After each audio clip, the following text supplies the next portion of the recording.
Bienvenidas. Vamos a continuar con nuestro capítulo de hoy de la lectura de Este dolor no es mío. Y dice así, 3 generaciones de historia familiar compartida. El cuerpo familiar. Tengo la sensación poderosa de que me encuentro sometido a la influencia de cosas o de cuestiones que quedaron incompletas y sin que les dieran respuesta a mis padres, mis abuelos y otros antepasados míos más lejanos. Suele parecer que en el seno de una familia hay un karma impersonal que se transmite de padres a hijos. A mí me ha parecido siempre que tenía que ser yo completar o que continuar esas cosas que habían dejado a medias las generaciones anteriores. Carl Jung, recuerdos, sueños y pensamientos. La historia que compartes con tu familia comenzó aún antes de que te concibieran, en tu forma biológica más temprana, la del óvulo no fertilizado. Ya estás compartiendo un entorno celular con tu madre y con tu abuela. Cuando tu abuela estaba embarazada de 5 meses de tu madre, ya estaba presente en los ovarios de tu madre la célula precursora del óvulo del que te desarrollaste tú. Esto significa que antes de que naciera tu madre siquiera, ya estabais en un mismo cuerpo, tu abuela, tu madre y los primeros indicios de ti mismo. 3 generaciones compartíais un mismo entorno biológico. Esta idea no es nueva, pues aparece en los manuales de embriología desde hace mucho más de un siglo. También puedes remontar tu concepción de manera similar por línea paterna. Las células precursoras del espermatozoide del que te desarrollaste ya estaban presentes en tu padre cuando éste era un feto en el vientre de su madre. Gracias a los nuevos conocimientos que nos están aportando los estudios de Yehuda y de otros autores sobre los modos en que se puede heredar el estrés, podemos empezar a trazar cómo se pueden transmitir los residuos biológicos de los traumas que vivió tu abuela con consecuencias de amplio alcance. No obstante, existen diferencias biológicas significativas entre la evolución del óvulo y la de los espermatozoides. Los espermatozoides de tu padre siguieron multiplicándose desde que éste llegó a la pubertad, mientras que tu madre nació ya con su provisión de óvulos para toda la vida, desde el momento en que sus óvulos quedaron formados en el vientre de tu abuela. Estas células dejaron de dividirse. Y entre 12 y 40 años más tarde, uno de esos óvulos fertilizados por un espermatozoide de tu padre terminó por desarrollarse hasta llegar a ser quien eres ahora. La ciencia actual nos dice que las células de ambos tipos, las precursoras de los óvulos y la de los espermatozoides, pueden quedar marcadas por los hechos con la posibilidad de afectar a las generaciones sucesivas. Como los espermatozoides de tu padre siguieron desarrollándose durante su adolescencia y su vida adulta, no dejaron de ser susceptibles a las marcas traumáticas hasta casi al mismo tiempo de tu concepción. Esto tiene unas consecuencias de amplitud imponente, como veremos al estudiar las investigaciones más actuales. La biología celular. Los científicos creían antes, a ver, ¿quién está escribiendo? Espérenme.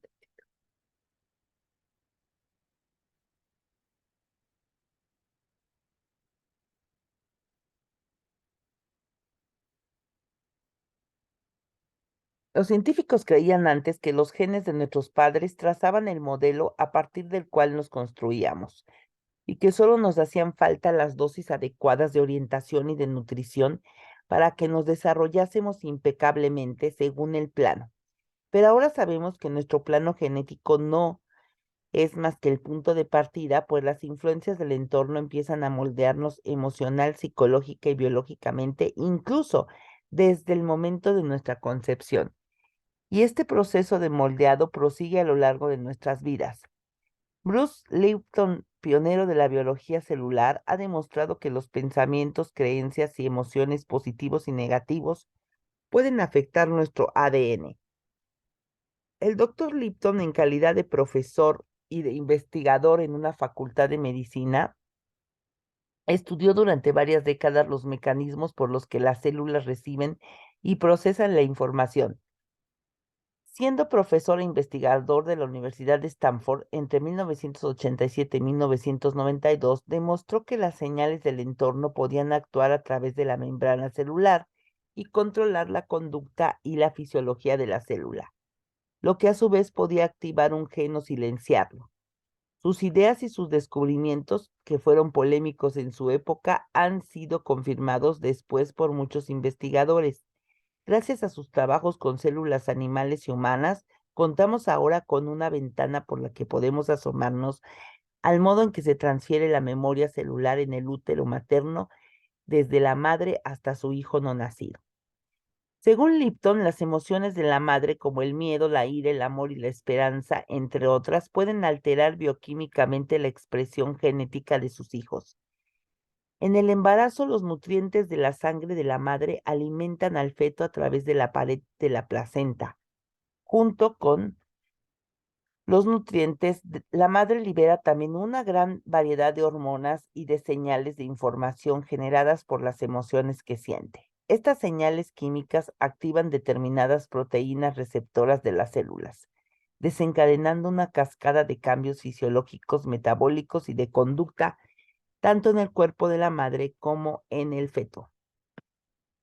Las emociones crónicas o repetitivas como la ira y el miedo pueden marcar al hijo preparando o preprogramando en esencia el modo en que se adaptará el niño o niña a su entorno. Lipton explica, cuando las hormonas del estrés atraviesan la placenta humana, hacen que los vasos sanguíneos del feto estén más constreñidos en las vísceras, con lo que se envía más sangre a la periferia, preparando al feto para una respuesta conductual de lucha o huida. En este sentido, el niño que ha vivido en el útero un entorno estresado puede adquirir reactividad ante una situación estresante similar.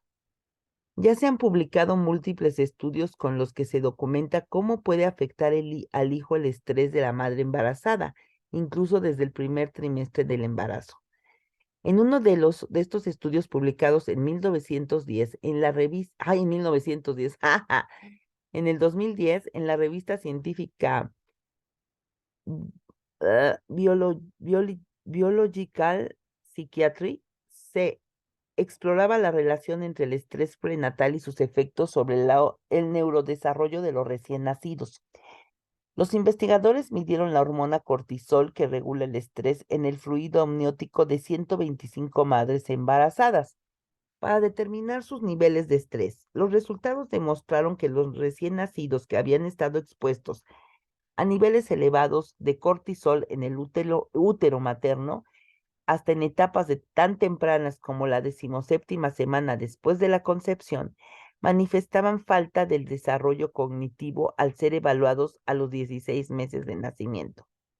¡Wow! El psiquiatra Thomas Berney nos dice en su libro El vínculo afectivo con el niño que va a nacer, un programa de 9 meses para tranquilizar, estimular y comunicarse con su bebé. Si la madre embarazada tiene estrés agudo crónico, su cuerpo elaborará hormonas del estrés, entre ellas la adrenalina y la noradrenalina, que circulan por su torrente sanguíneo y llegan hacia el útero, induciendo el mismo estado de estrés en el niño no nacido. Verne añade, nuestros estudios indican que las madres que están sometidas a estrés constante y extremo tienen mayores probabilidades de tener niños prematuros, de peso inferior a la media, hiperactivos, irritables y con tendencia alcohólico infantil. En casos extremos, estos niños pueden nacer con los pulgares irritados por habérselos chupado o incluso con úlceras.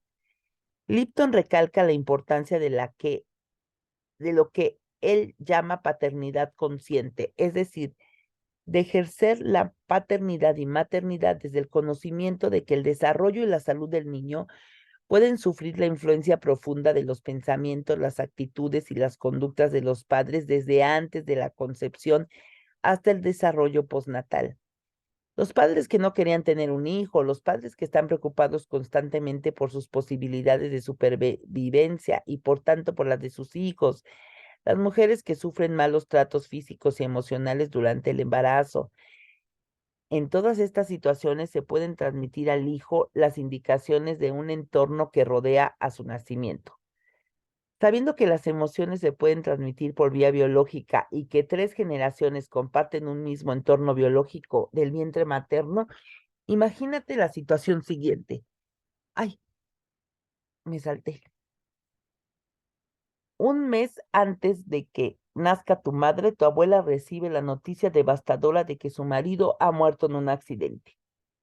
Tu abuela tendría que prepararse para la llegada de una nueva criatura y contaría con poco tiempo y libertad para llorar la pérdida. Seguramente sumergiría sus emociones en el cuerpo que estaba compartiendo con su hija y con su nieto. Tu madre y tú sabríais algo de ese duelo en un lugar muy hondo dentro de ti. Ay, no manchen. En un lugar que compartís los tres. El estrés puede producir cambios en nuestro ADN. Dentro de este entorno compartido, en el apartado siguiente veremos cómo afectan a nuestros genes los traumas de nuestra historia familiar. Ah, ay, no, este libro. Bien, la epigenética. Los trabajos de Lipton sobre la memoria celular se adelantaron y sirvieron de base a un nuevo campo de investigación llamado epigenética, que es el estudio de los cambios heredables de la función genética que se producen sin cambios en la secuencia del ADN. En un principio se creía que la herencia genética se transmitía únicamente por el ADN cromosómico que recibíamos de nuestros padres. Ahora que los científicos entienden mejor el genoma humano, han descubierto el hecho sorprendente de que el ADN cromosómico, el ADN responsable de la transmisión de rasgos físicos como el color del cabello, de los ojos y de la piel, solo constituye menos de un 2% del total de nuestro ADN. El 98% restante está compuesto por el llamado ADN no codificante, que es responsable de muchos de los rasgos emocionales de conducta y de personalidad que heredamos. Los científicos lo consideraban inútil en general y lo llamaban ADN basura, pero en los últimos tiempos han empezado a reconocer que su importancia. Es interesante que cuando más complejo es un organismo, mayor es su porcentaje de ADN no codificante. Y los seres humanos tenemos el porcentaje más elevado de todos.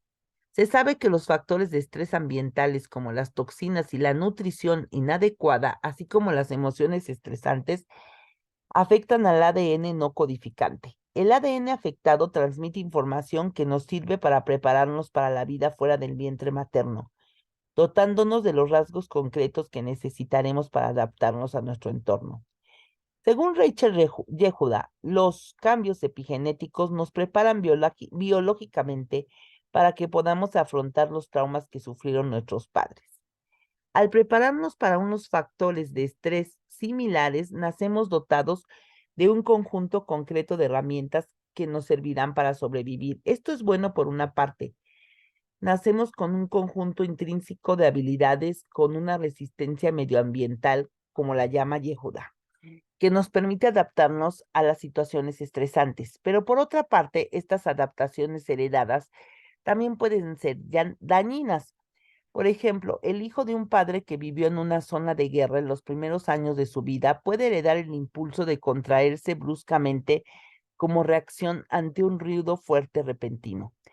Aunque este instinto sería útil ante la amenaza de las bombas, unas reacciones de alarma tan agudizadas pueden mantener a la persona en un estado de alta reactividad aunque no haya ningún peligro.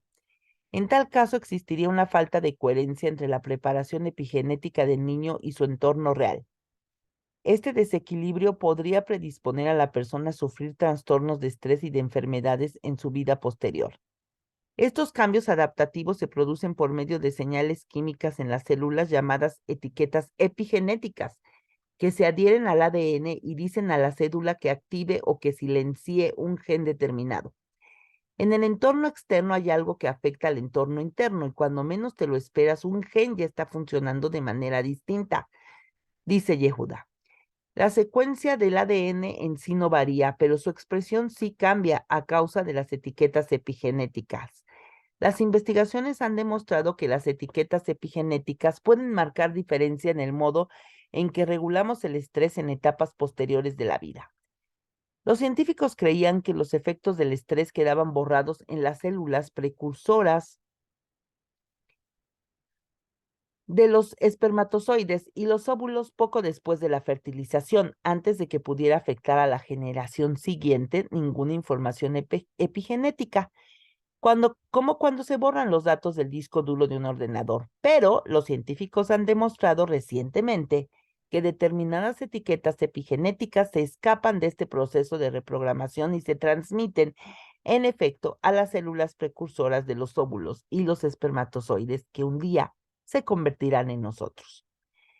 La etiqueta epigenética más común es la metilación del ADN, proceso por el que se bloquea la fijación de las proteínas en un gen, en un tren, suprimiendo la expresión del mismo. La metilación del ADN puede afectar a nuestra salud de manera positiva o adversa, bloqueando en posición de apagado genes útiles o dañinos. Los investigadores han observado que cuando se produce un factor de estrés o un trauma, se dan irregularidades a la metilación del ADN que se pueden transmitir a generaciones posteriores junto con una predisposición a problemas de salud física o emocionales.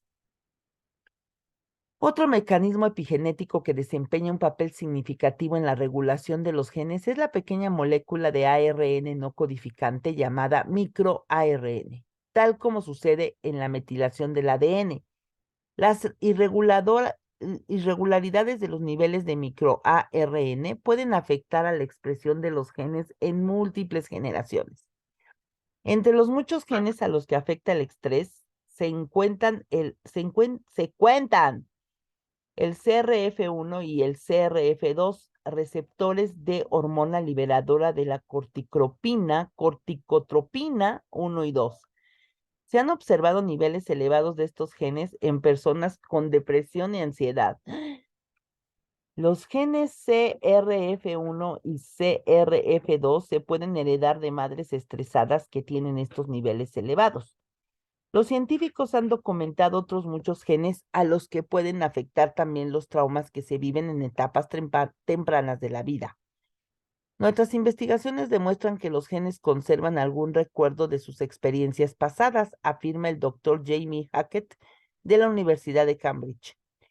El estudio histórico que dirigió Yehuda en 2005 popularizó notablemente la idea de que las pautas de estrés se transfieren en efecto de las mujeres embarazadas a sus hijos. Las mujeres que estaban en su segundo o tercer trimestre de embarazo y que se encontraban en las Torres Gemelas o en sus proximidades durante los atentados del 11 de septiembre de Nueva York y que desarrollaron más tarde TEPT, dieron a luz a niños con niveles bajos de cortisol. Estos hijos también daban muestras de mayor agitación como reacción ante estímulos nuevos. Cuando los niveles de cortisol están comprometidos, también se compromete nuestra capacidad para regular las emociones y controlar el estrés. Los recién nacidos eran además más pequeños en relación a su edad gestacional. Yehuda y sus compañeros sugieren que los resultados del estudio sobre el 11 de septiembre se deben probablemente a mecanismos epigenéticos. Observaron 16 genes que se expresaban de manera distinta en las personas que habían desarrollado TEP tras el 11 de septiembre respecto a las que no lo habían desarrollado. Yehuda y su equipo del Hospital Mount Sinai de Nueva York publicaron en agosto de 2015 en la revista científica Biological Psychiatry un estudio en el que demostraban que los cambios de los genes se podían transmitir de padres a hijos. El equipo de investigación de Yehuda analizó una región determinada del gen FKBP5 asociado a la regulación del estrés y observaron que los judíos que habían vivido traumas durante el Holocausto y los hijos de estos compartían una pauta genética similar. Más concretamente, encontraron etiquetas epigenéticas en una misma parte del gen, tanto de los padres como de los hijos. Compararon estos resultados con los de otras familias judías que no habían vivido en Europa durante la guerra y llegaron a la conclusión de que los cambios en los genes de los hijos solo se podían explicar por los traumas que habían vivido los padres. Ya se han publicado un número significativo de estudios que muestran cómo pueden influir las experiencias traumáticas de los padres sobre la expresión genética y sobre las pautas de estrés de los hijos. El doctor Erin Nestler ha escrito un artículo titulado Mecanismos epigenéticos de depresión, publicado en la revista JAMA Psychiatry en febrero de 2014. De hecho, se han demostrado que los acontecimientos vitales estresantes modifican la susceptibilidad al estrés de las generaciones posteriores.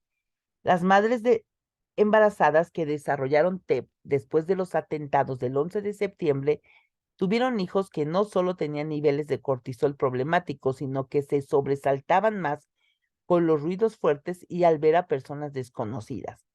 En un estudio realizado en Inglaterra, se observó que los problemas emocionales y de conducta de los niños se duplicaban cuando sus madres habían sufrido ansiedad durante el embarazo. Los traumas son capaces de extender sus tentáculos desde el pasado y hacer nuevas víctimas, ha escrito en la revista Psychology Today el psiquiatra David Sack, especializado en adicciones. Los hijos de un padre que sufre un trastorno de estrés postraumático pueden desarrollar a veces su propio TEPT, al que llamamos TEPT secundario. El doctor Sack expone que cerca de un 30% de los niños cuyo padre o madre estuvieron destinados en el conflicto de Irán o Afganistán y contrajeron TEPT sufren síntomas similares.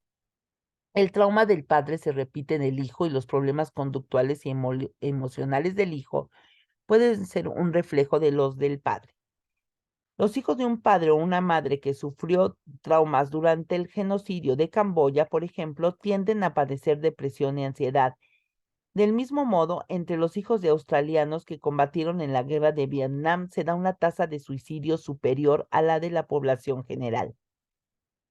La tasa de suicidios más elevadas de todo el hemisferio occidental se da entre los jóvenes indios americanos que viven en las reservas de los Estados Unidos.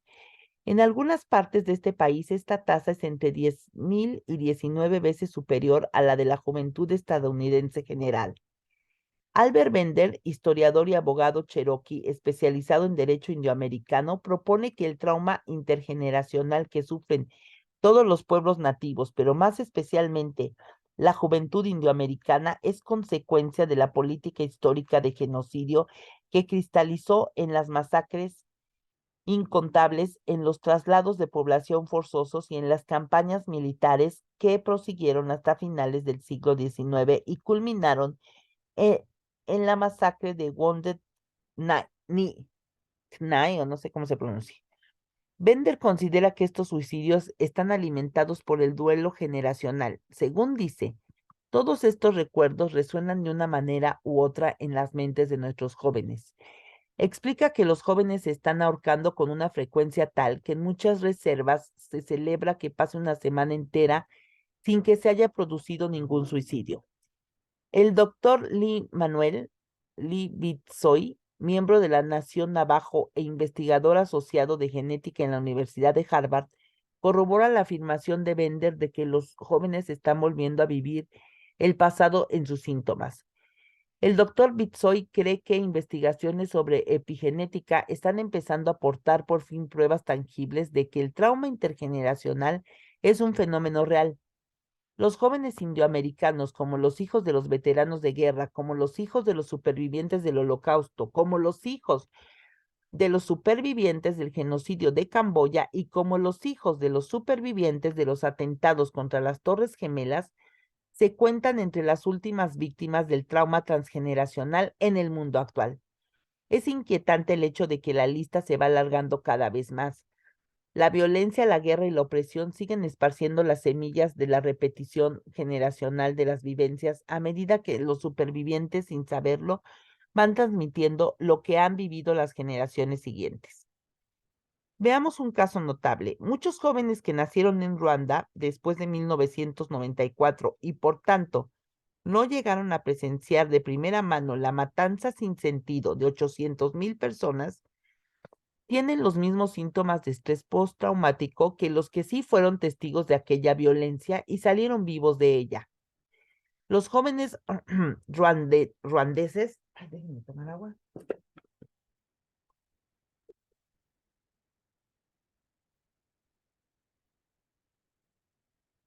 afirman que padecen sentimientos de ansiedad intensa y visiones obsesivas semejantes a los horrores que tuvieron lugar antes de que nacieran ellos. Es un fenómeno que cabía esperar. Todo lo que nos dice no se dice, se transmite, afirma el psiquiatra Nason. Ay, mi Uniandamutsa. Incluso los hijos de familias que no sufrieron la violencia han quedado afectados de manera similar, por lo que el psiquiatra ha de ser Rutakayay Visosa llama un contagio del subconsciente colectivo. Yehuda afirma que los hijos de madres que sufren TEPT tienen el triple de probabilidades de que se diagnostique a su vez un TEPT que los niños de los grupos de control. Ha observado también que los hijos de los supervivientes tienen entre el triple y el cuádruple de probabilidades de padecer depresión o ansiedad o de caer en el consumo de drogas cuando el padre o la madre han tenido TEPT. Yehuda y su equipo también han sido capaces de apreciar diferencias en los síntomas de los niños en función de si el TEPT les fue transmitido por la madre o por el padre. Ha descubierto que el TEPT materno hace aumentar la probabilidad de que el hijo se sienta disociado de sus recuerdos, mientras que el TEPT materno aumenta las probabilidades de que el hijo tenga dificultades para calmarse. Yehuda expone más concretamente que los hijos de padres que tuvieron TEPT tienen mayores probabilidades de ser proclives a la depresión o a reacciones de estrés crónico. Parece ser que en los hijos de madres que tuvieron TEPT se da el efecto contrario. Yehuda observa que las madres que sobrevivieron al holocausto temían verse separadas de sus hijos y que los hijos o hijas del holocausto solían quejarse de que sus madres les tenían un apego excesivo. Yehuda cree que las modificaciones epigenéticas inducidas por el estrés que heredamos de nuestro padre, se producen antes de la concepción y se transmiten por el esperma del padre. Cree también que estos cambios se pueden producir en nuestra madre tanto antes de la concepción como en el transcurso de la gestación. Yehuda observa también que la edad de la madre cuando se produce el trauma es un factor significativo que determina lo que ésta transmite a sus hijos. Por ejemplo, los hijos de supervivientes del Holocausto heredaron variaciones de la enzima que convierte el cortisol activo en cortisol inactivo. Variaciones que dependían de si sus madres eran muy jóvenes o personas adultas durante el Holocausto. El TEP de un abuelo puede afectar también a las generaciones siguientes, como vimos en el caso de Gretchen. Los traumas asociados a la guerra pueden seguir escalando y afectar a los hijos de los que sufrieron el trauma de partida. Los traumas no solo los de la guerra, sino los de cualquier hecho lo bastante significativo como para perturbar el equilibrio emocional de nuestra familia, un delito, un suicidio, una muerte temprana o una pérdida repentina o inesperada, pueden llevarnos a revivir en el sentido de volver a vivir síntomas de traumas del pasado. Dice Zach, el trauma se extiende por la sociedad además de intrageneracionalmente. La herencia epigenética. Solo en los últimos tiempos los científicos han empezado a entender los procesos biológicos que tienen lugar cuando se hereda el trauma. Para profundizar en este conocimiento, los investigadores han recurrido a los estudios con animales, teniendo en cuenta que los ratones tienen un mapa genético notablemente similar al humano.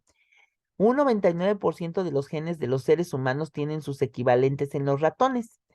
Estos estudios nos proporcionan una ventana por la que podemos asomarnos a los efectos que ejerce el estrés heredado sobre nuestras propias vidas. Estas investigaciones resultan valiosas por otro motivo, dado que puede ser nacer una nueva generación de ratones al cabo de unas 12 semanas, es posible obtener resultados en estudios multigeneracionales en relativamente poco tiempo. Para llevar a cabo un estudio similar con seres humanos, podrían tener que pasar hasta 60 años.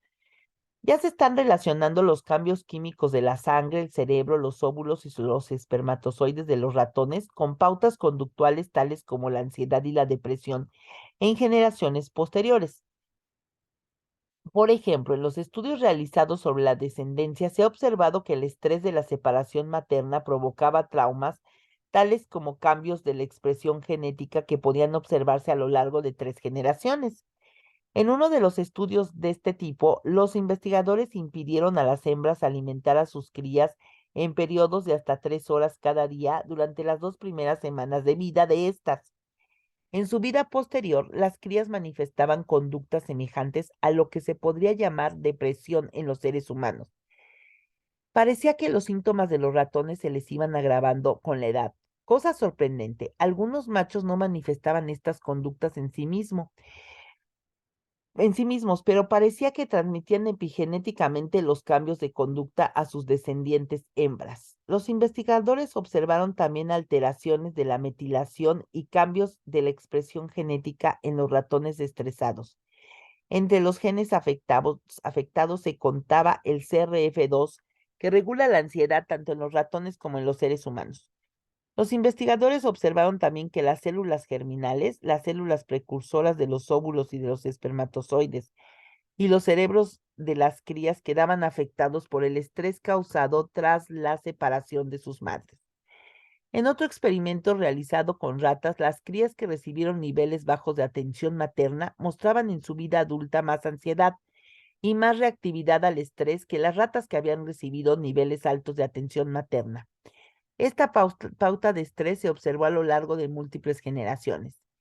Es bien sabido que los recién nacidos a los que se ha separado de sus madres pueden sufrir dificultades a consecuencia de ello. En estudios realizados con ratones machos, las crías a las que se separaba de sus madres reflejaban incrementos de la susceptibilidad al estrés que les perduraban toda la vida y tenían a su vez descendientes en los que se manifestaban pautas de estrés similares a lo largo de varias generaciones. En uno de estos estudios realizados en 2014 en el Instituto de Investigaciones Cerebrales de la Universidad de Zúrich, los investigadores sometieron a ratones macho a periodos repetidos y prolongados de estrés intenso, separándolos de sus madres. Después, los ratones traumatizados manifestaban diversos síntomas propios de la depresión. A continuación, los investigadores hicieron que los ratones se reprodujeran y descubrieron que las crías de la segunda y la tercera generación manifestaban los mismos síntomas de trauma a pesar de no haberlo sufrido por sí mismas. Los investigadores observaron también una presencia normal elevada de microARN, material genético que regula la expresión genética, en el esperma, la sangre y el hipocampo de los ratones traumatizados. El hipocampo es una región cerebral que interviene en las reacciones del estrés. También se descubrieron niveles anormales de microARN en la sangre y en el hipocampo de los ratones de la segunda generación. Aunque los ratones de la tercera generación manifestaban los mismos síntomas de trauma que sus padres y abuelos, no se detectaron en ellos niveles elevados de microARN, por lo que los investigadores especularon que los cambios conductuales debido a un hecho traumático pueden manifestarse a lo largo de 3 generaciones, pero quizá no pasen de allí. Con el desequilibrio de los microARN en el esperma, hemos descubierto un factor clave por el cual se puede transmitir el trauma, explica Isabel Mansuy, coautora del estudio. Su equipo y ella están estudiando actualmente el papel de los microARN en la herencia del trauma en los seres humanos. Mansuy y sus compañeros han publicado después, en 2016, un estudio en el que pudieron demostrar que los síntomas del trauma podían invertirse en los ratones que habían vivido como adultos en un entorno positivo de bajo estrés. No solo mejoraba la conducta de los ratones, sino que también producía en ellos cambios de la metilación del ADN, lo que impedía que se transmitieran los síntomas a la generación siguiente. Este estudio tiene unas consecuencias especialmente importantes. Veremos en capítulos posteriores el modo de crear imágenes positivas y experiencias enriquecedoras que contribuyen a invertir las pautas de estrés que pueden haber afectado a nuestra familia durante varias generaciones. Los estudios realizados con ratones son interesantes, sobre todo porque brindan a la ciencia pruebas tangibles de cómo los desafíos que vive una generación se pueden convertir en la herencia que se transmite en la siguiente. En un estudio realizado en 2003 en la Facultad de Medicina de la Universidad Emory sobre los descendientes de ratones macho estresados, los investigadores descubrieron que los recuerdos traumáticos se podían transmitir a las generaciones sucesivas a través de cambios epigenéticos que se producen en el ADN. Se enseñó a las generaciones de una generación a que temieran al aroma de la acetofenona, semejante al de las flores de cerezo. Cada vez que se les sometía a este olor, recibían al mismo tiempo una descarga eléctrica. Pobres animales. Al cabo de un tiempo, los ratones que habían sufrido las descargas tenían un número mayor de receptores olfativos asociados a ese aroma en concreto que les permitían detectarlo en concentraciones menores. También tenían dilatadas las regiones cerebrales dedicadas a dichos receptores. Los investigadores también pudieron identificar cambios en los espermatozoides de los ratones, pero lo más interesante de este estudio fue lo que sucedió en las dos generaciones sucesivas. Cuando se sometía a este olor floral a los hijos de los ratones que habían sufrido las descargas, así como a las crías de estos hijos, se sobresaltaban y lo evitaban, a pesar de no haberlo percibido nunca hasta entonces. También se apreciaban en ellos los mismos cambios cerebrales. Parecía ser que los ratones no solo heredaban la sensibilidad al olor, sino también la respuesta de miedo asociada al mismo. Brian Díaz, uno de los investigadores que participaron en este estudio, sugiere que en el esperma hay algo que informa o que permite que se herede esa información. Su equipo y él observaron una metilación del ADN anormalmente baja tanto en el esperma de los ratones padre como en el de los hijos de estos. Aunque todavía se sigue investigando el mecanismo preciso por el que se conserva en el ADN la experiencia traumática de un progenitor, Díaz dice que los padres tienen el deber de informar a su descendencia de que un entorno determinado fue negativo para ellos. Este estudio concreto nos aporta pruebas convincentes de la existencia de lo que los investigadores han llamado herencia epigenética transgeneracional.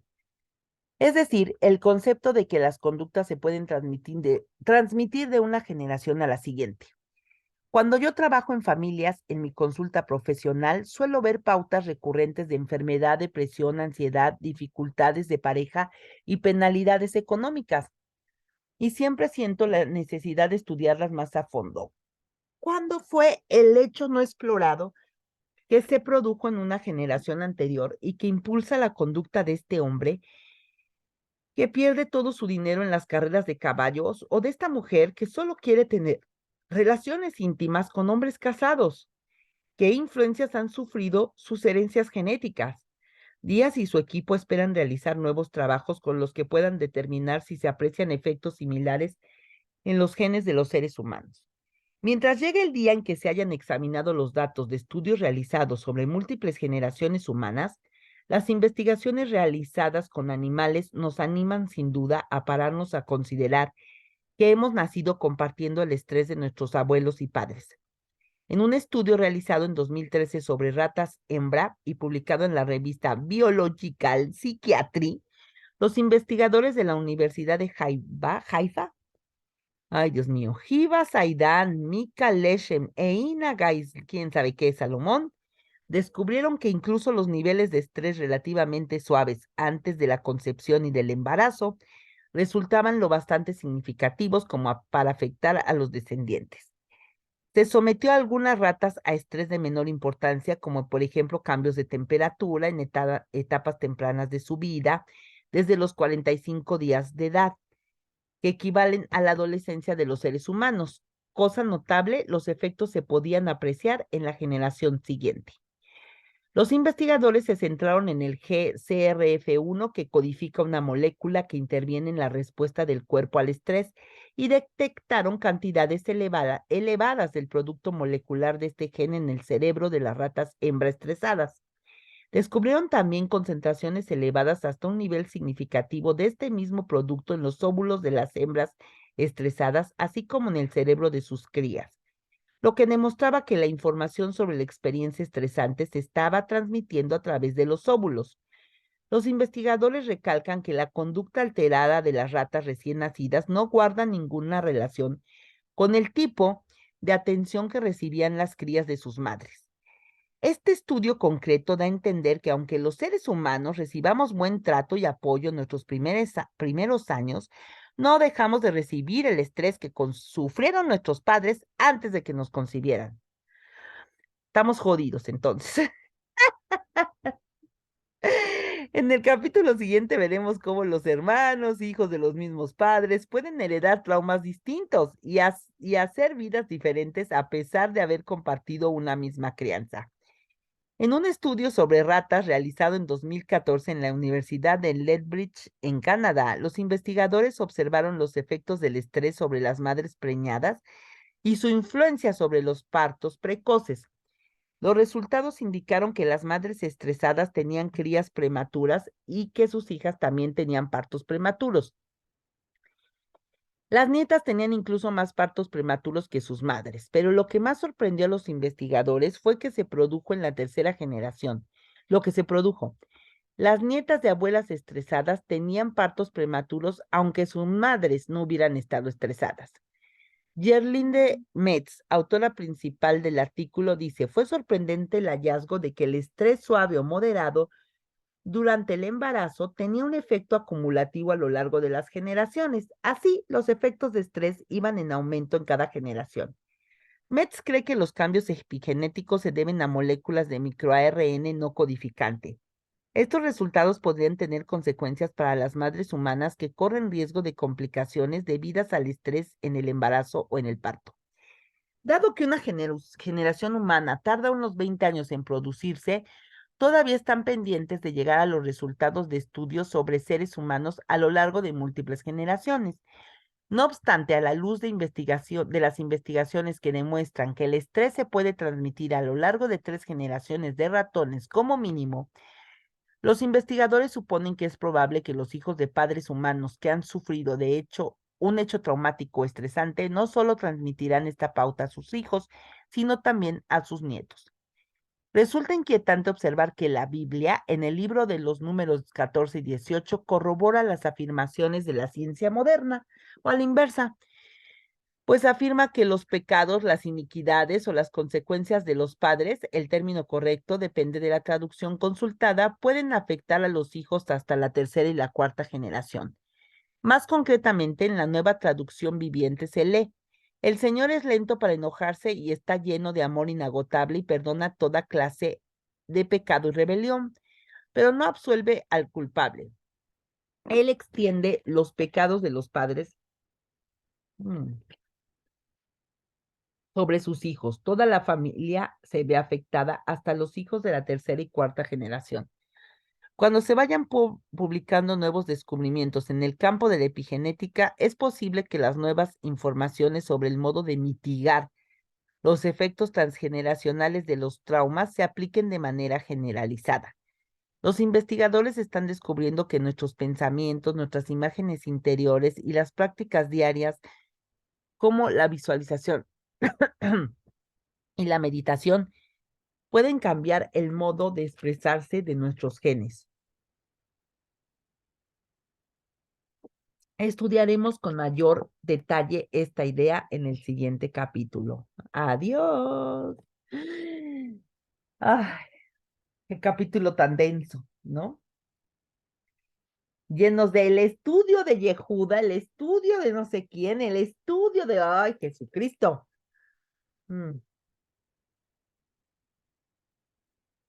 Pero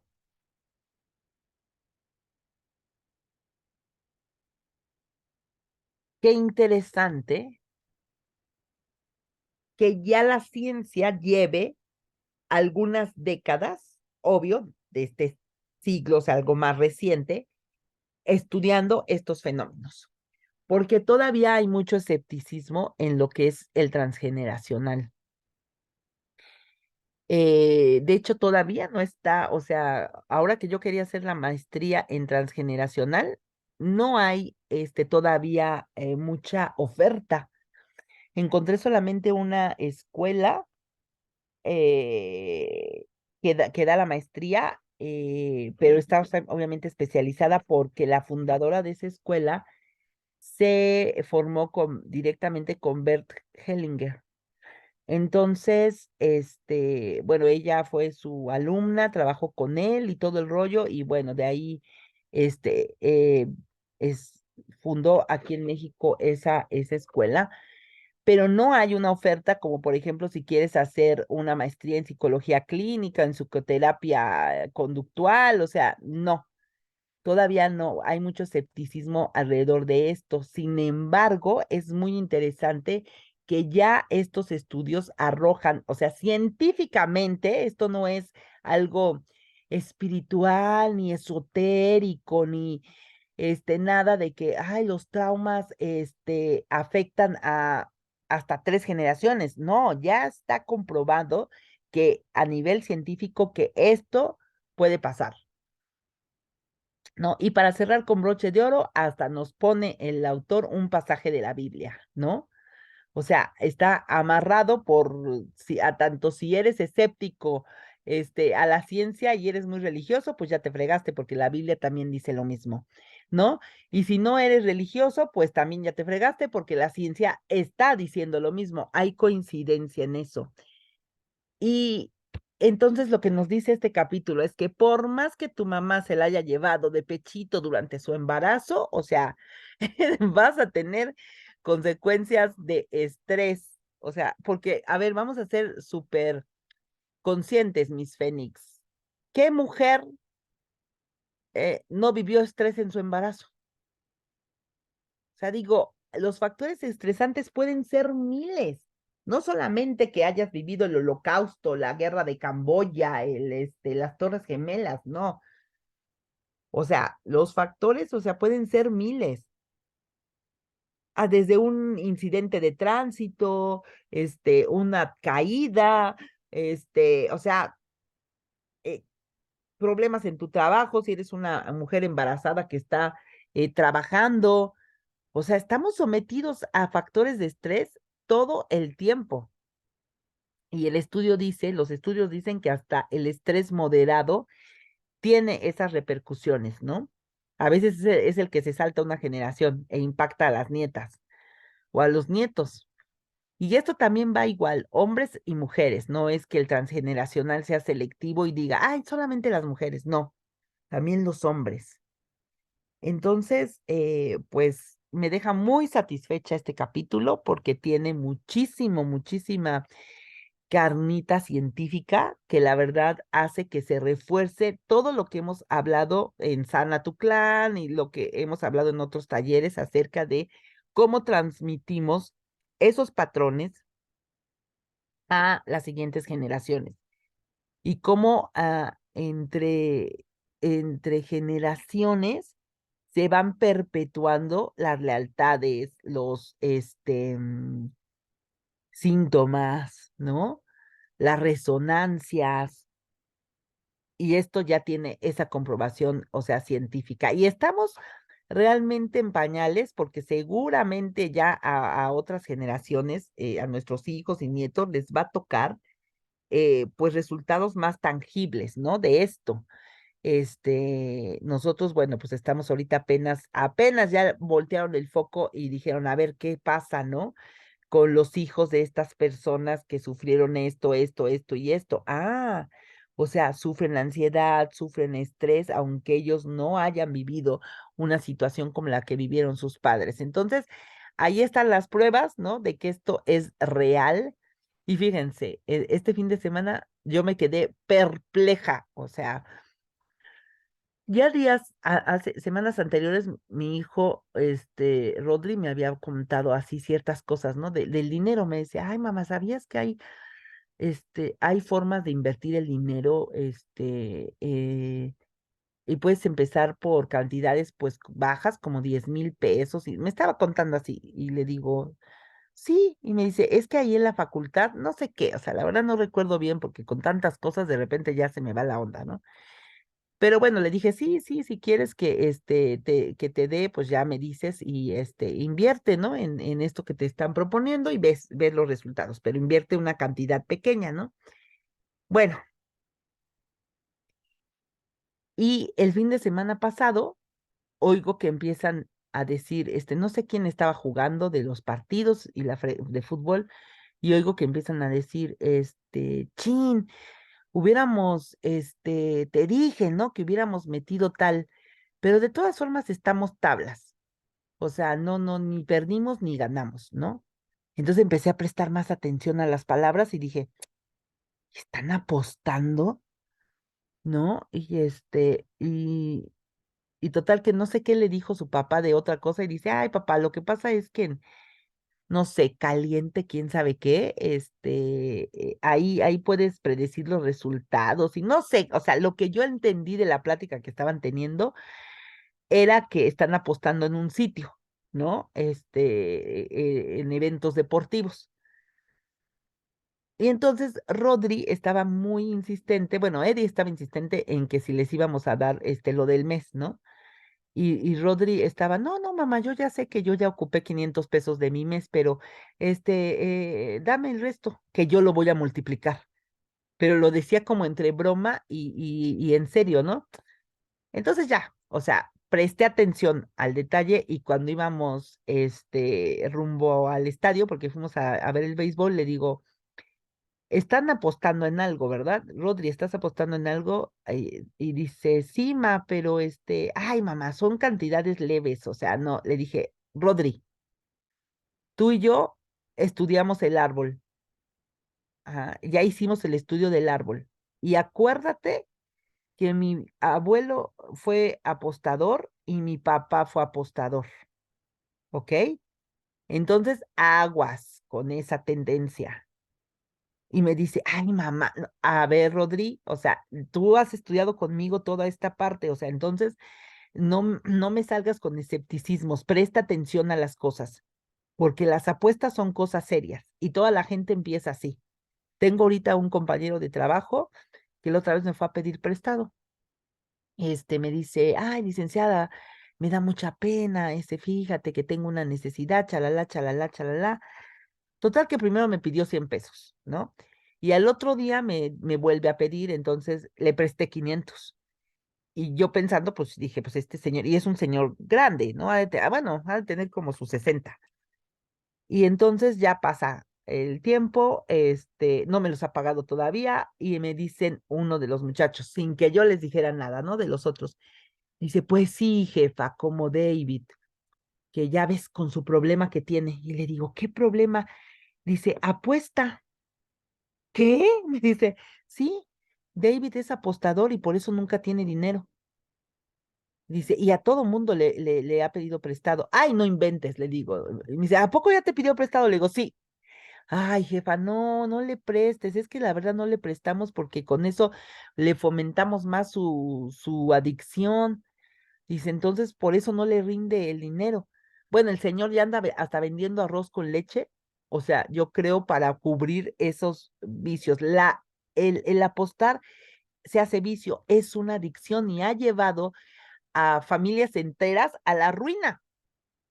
O sea, no es una cosa que se tenga que tomar a la ligera. Ay, bueno, o sea, no. Ese, esa adicción por querer seguir apostando y vas ganando y vuelves a apostar y vuelves a apostar y de repente pierdes y estás enchilado porque perdiste y vuelves a apostar para tratar de recuperarte, de verdad es un problema. Y miren quién lo vino a manifestar en mi familia, ¿ok? Una nueva generación. Estamos hablando padre, abuelo, no, abuelo, padre y ahora nieto. O sea, ¿se fijan? O sea, y si yo no tuviera la conciencia de la historia del árbol familiar, esto puede que hasta se me hubiera hecho simpático, ¿no? Ay, jajaja, están ahí jugando, ¿no? Al melate o a la chingadera esa para apostar. O sea, no, ¿ok? No es algo que yo me pueda dar el lujo de pasar desapercibido y de decir no pasa nada. Entonces ahora lo que me queda es hacer esa conciencia en Rodrigo de que está manifestando un síntoma, ¿ok? Y a sus 20 años, o sea, tiene que tomar esa conciencia porque imagínense si esto crece. Entonces, mucho ojo, mis Fénix. La historia estamos obligadas, y ahora más con todos estos estudios científicos que avalan todas estas investigaciones, no, hombre, estamos súper obligados a conocer nuestra historia para detectar los patrones en nosotros y los que somos papás, ver qué puede estar afectando a nuestros hijos. Y no se necesita de mayor conocimiento. O sea, aquí no es que yo ya, digo, yo ya manejé el árbol y ya hice el árbol mío, pero no se necesita de tanto conocimiento de esto, ni de que hagan ustedes el árbol. No, no, no. O sea, se necesita prestar atención a la historia. Esa es la herramienta. Como dijo ahí uno de los investigadores, ¿no? Los padres están obligados a informar a sus hijos cuando vivieron un trauma fuerte. Ajá. Pero sabemos que lamentablemente a veces no es así. Y también ya lo vimos en las historias que nos ha mostrado el libro, que luego pues ni siquiera es un trauma, ¿no? Como el muchacho que el tío murió ahí en una nevada, ¿no? O que murió congelado, pues ni siquiera, o sea, es un trauma que haya marcado a las generaciones, fue un hecho aislado, pero que tuvo un impacto en alguien del clan. Entonces, no solamente va para tragedias griegas, sino también para esos detallitos que de repente pasan desapercibidos, ¿ok? Bueno, las veo mañana, tengan un día espectacular y si se acuerdan de algo ahí, coméntenlo en el grupo para que sigamos debatiendo esto, ¿ok? Descansen, no que descansen, váyanse a trabajar. Que tengan bonito día. Adiós.